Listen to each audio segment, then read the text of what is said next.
skin soft, cotton white from India, Hong Kong label, Shu Shin golden pin, small holes in the jersey weave. When I slip it over my head at night, I wonder how it fit his 6-foot frame. The shoulders seem just an inch below the slope of my narrow shoulders. It's the only thinness we share now, a thinness I wear to wear out. I wear to sleep far from the scars that crossed his back, that my hands crossed often before I knew what they were. You were cut in the war, where he learned to load a camera with one hand because the other held a gun. In Vietnam, he may have nodded to avoid saying he was cut here in the States, in a country where he'd say we were both half-breeds.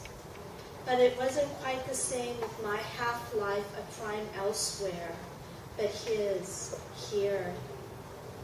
I wear it a few times a summer when fog doesn't cool the sunburnt earth. Or I wear nothing, and I don't think about the nights he spent playing Pac-Man in the dark, or sucking a cigarette between broken teeth. I don't think about his life spent between photos and half-truths, because now I'm the age he was when we met, and the worn cotton carries no smoke, no stains, just a softness I discovered of men's skin across their backs, and now holes widen in its jersey weave where it once covered scars.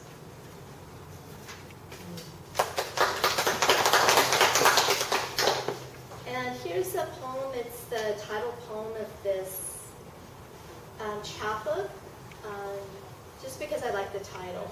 But it was done after a painting, actually a monotype, not so unlike these right here. Half circle, after monotype by Manny Silva. Arc of her back gives weighted voice to her shoulder as she presses her arms and wrists towards him. Parallel to their slope, the point of her small breast punctuates the negative space between them, hovers above and in downward motion of her palms upon his forehead. Both sets of their eyes are hidden, hers behind her hair, his behind her hands. Absorbing her force, his torso completes the circle of the woman straddling atop, while his hands extend beyond the frame. Relaxed and bewildered, his hands lie next to his thighs, her light paring down his fingers to their skeletal form.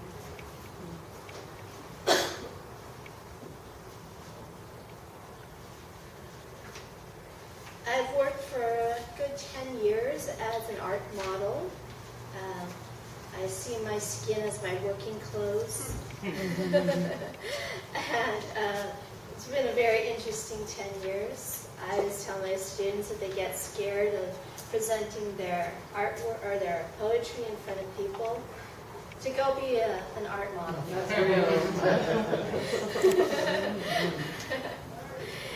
You will not have stage fright after the first time.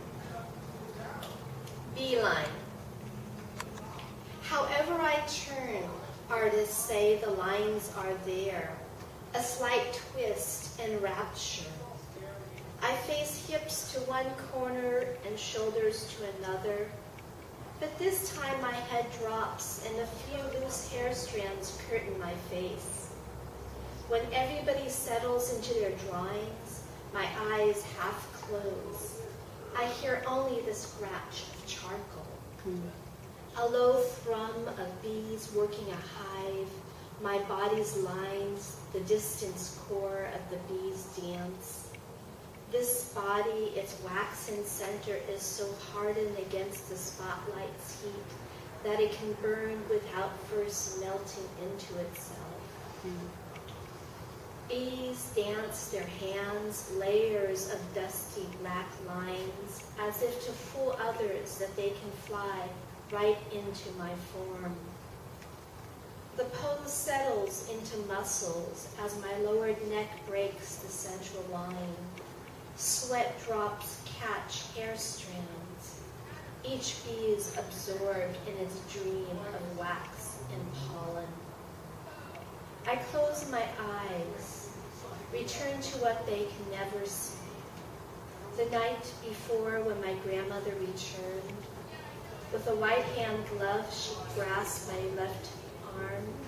Suddenly we were across a river where she now stays, with her baby daughter who passed on years before. She asked me to take charcoal, sketch the child's image. I agreed to try what I had never done. My infant aunt sat almost still in front of a small house surrounded by trees, so tall they blocked out the sun's bright heat. I sat poised, blackened ash in my hand. I scanned her for that first line from which I draw a second. Then I knew I'd never draw what I could see. I sat in the cold aftermath of human lines. My body's childbearing passed over.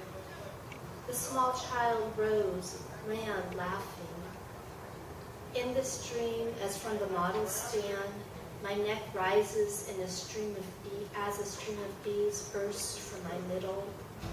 A swarm whose circular dance will become a part of someone's lines as my core hardens into wax.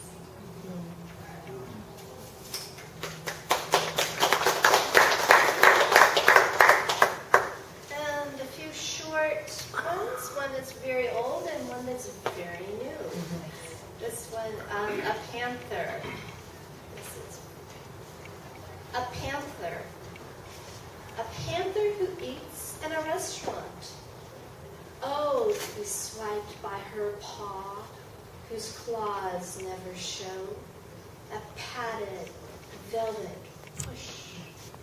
To feel her hot breath on my neck, I turn the other cheek. And this one had an interesting time being kept up by these birds this June. Did you hear birds? I got past like 2 a.m. and they were just living it up. Unlit insomnia.